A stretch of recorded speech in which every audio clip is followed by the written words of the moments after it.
Welcome back to another recap and review of AEW Dynamite. How you doing? The show begins with Will Ospreay, who is super pissed off at MJF for turning on Daniel Garcia and putting him on the shelf for the time being. Ospreay had a lot of great moments on the mic here, like saying he's got more talent in his left nut than MJF has in his whole body. And he also shuts down MJF's excuse of having ADD by revealing he himself has ADHD, which doesn't mean he can go around being an ass. MJF's music hits, but unfortunately, he doesn't come out. Instead, we get him on the Titantron. He explains the people of this city don't deserve to see him in person, and further mentions how he wants what's best for this company, which is himself. But by that logic, he should be out there. But I guess that's where his ego and selfishness show. He also claims that Ospreay isn't special and will eventually be forgotten for the next flippy guy, while he is a generational talent and will always be relevant. Then, extremely surprisingly, the two of them agree on an AEW International title match next week, which will probably end in some shenanigans, or even better, reach the time limit for a rematch at Wembley Stadium. I love this feud.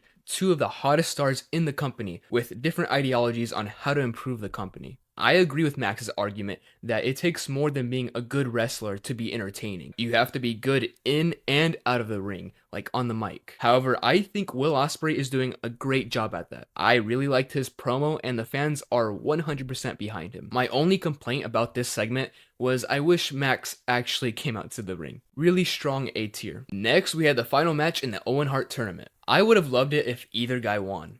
Hangman for his long history and hatred for Swerve, which is understandable after, he broke into his house and threatened his family, even if it did make him a little crazy. And Bryan Danielson, because this was his last chance for an opportunity at the AEW World Championship before he basically retires. But I was not ready for how amazing this match was. I genuinely felt like it was pay-per-view quality. Danielson, one of the best technical wrestlers, pulled out a springboard flip onto the outside, which I've never seen him do. These two beat the crap out of each other, even knocking out the ref with a psycho knee, and Jeff Jarrett got to fill in. The American Dragon got the win, which means he'll be facing Swerve Strickland at Wembley Stadium. An amazing moment. S tier. Speaking of the AEW World Champion, Swerve Strickland was in the ring to yap a bit. He basically covered two things. The first being retaining against Will Ospreay at Forbidden Door, solidifying him as the greatest wrestler. Which, after that match, any doubts in my mind about Swerve, he's got it all. And secondly, declaring his spot in Blood and Guts on Team AEW. I'm really excited to see him in a match with this many wrestlers. It's definitely been a while for him, and I know he'll thrive in the chaos. Before he left, he gave his congrats to Danielson for winning the tournament, and said that at Blood and Guts, he'll do what Danielson couldn't, which is to defeat the Elite.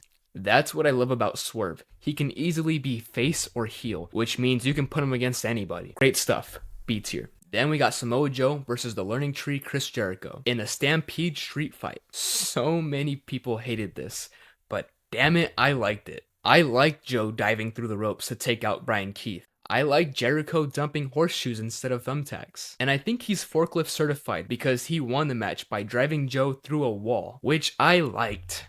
A tier. Next, out of nowhere, it was a fatal four-way for a shot at Will Ospreay's AEW International Championship between Claudio, Pac, Kyle Fletcher, and the GOAT Ishii. I love Ishii. He's so short, but an absolute powerhouse, even taking out Claudio, who was going crazy as always, even diving over the top rope. It was great to see him and Pac in the ring again. Hopefully they have another one-on-one match soon. But here I almost cried when Fletcher gave Ishii a tombstone. He got kissed by Karma though when Pac landed an elbow from the top rope that hit like a truck. A fantastic match with non-stop action. And I am so happy that Pac won. There's no way he's going to lose another big match. So I think there's a big chance that he's actually going to beat Ospreay. Giving this an A tier. Alright, so Mercedes has gone full heel. She's best friends with the EVP Bucks, who gave her extra security for her celebration. She's stealing Bret Hart's best there ever was, best there ever is, and best there ever will be,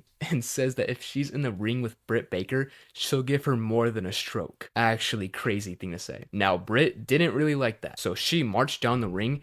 And the best part of this entire segment was her just beating up innocent security guards, which understandably scared Mercedes away. Now, I think Mercedes is 100 times better as a heel, and judging off Instagram, she was already hated. Plus, it is so great to see Britt Baker back on TV.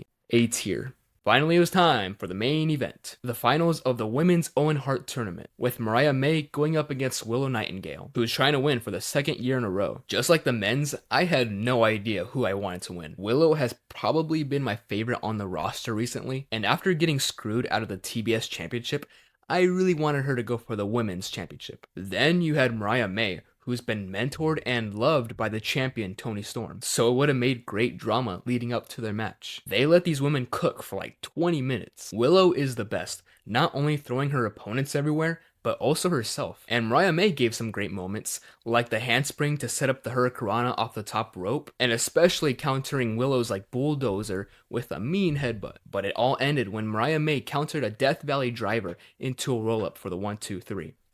Wonderful. However, sadly, it doesn't end there. Toni rushes in to congratulate and embrace Mariah, and the two skip on their way to the winner's tournament title, and it seems all happily ever after, until Mariah grabs the title and drives it into Toni's head. I was shocked. I thought this was the most stable relationship in wrestling. What's next? Randy Orton betraying Cody Rhodes? No, actually, that's probably gonna happen. Anyways, I'm beyond excited for this feud. Even though I really haven't enjoyed Toni Storm's reign recently, everything with her and Mariah has been amazing. And I'm not just talking about the kissing, alright? Mariah really brings out the best in Toni's character. And now we get to see what they do as they turn into enemies. Definitely yes tier. Anyways, that was my recap and review of AEW Dynamite. Subscribe so you don't miss videos on this show, Raw, and SmackDown. As always, thanks for watching, cool dudes.